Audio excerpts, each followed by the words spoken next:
a conspiracy little hot take that has me rethinking the War of 1812. This book right here talks about the Battle of New Orleans and the impact it had on the trade world overall.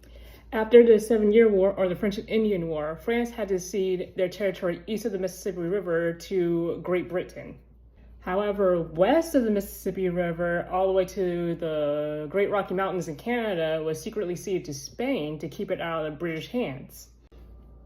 However, the American Revolutionary War happened, and America's territories reached all the way to the Mississippi River, and Britain had to give Florida back to Spain.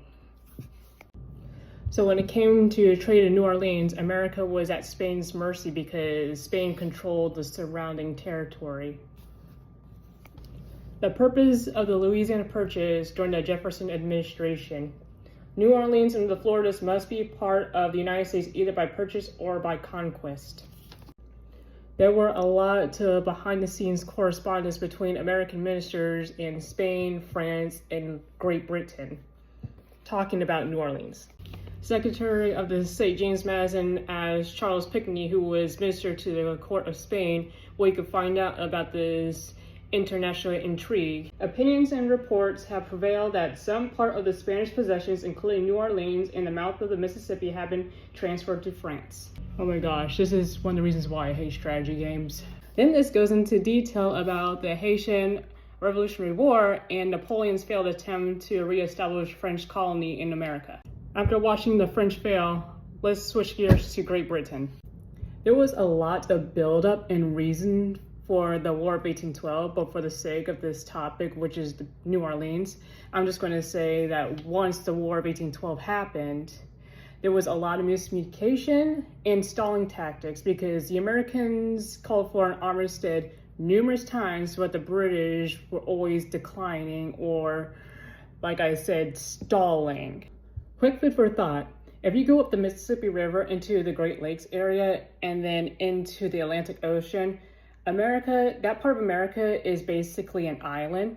And so the British tactic was to isolate America and let the states fight among themselves, because during the War of 1812, New England was ready to exit the Union, the Hartford Convention.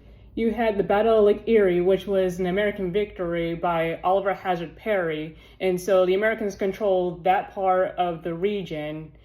Unfortunately, the incompetence of the U.S. Army basically undid everything that Oliver Hazard Perry won, but it was a morality boost. The next year was the Battle of Lake Champlain in New York, which was won by American Captain Thomas McDonald. And so you have victory in the Great Lakes area and victory in the New York area.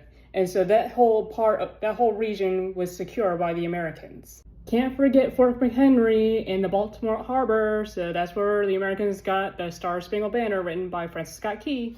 Little by little, the British plan to gain back the American territory was being lost due to all these American naval victories. Keep in mind, when all this was happening, the Americans were trying to have an armistice hosted by Russia, but like I said, the British kept stalling because the goal was New Orleans. Then the Battle of New Orleans happens, and think about this. If the British won the Battle of New Orleans, then the Americans, when traveling down the Mississippi River, will come to British territory, which is New Orleans, and the British would basically be a gatekeeper to the Gulf of Mexico, so the Americans will have to pay the British to enter the Gulf of Mexico, just like what they did when Spain held New Orleans. And that's why there was so many different stalling tactics on the British side when the Americans were trying to have an armistice in Russia, because the British were trying to hold out until they hoped for victory in New Orleans. Like I said, this book is a very interesting take about the Battle of New Orleans, and I highly recommend this book, The Barbary Wars, American Independence in the Atlantic World. These books talk about America trying to introduce the idea of free trade to the world.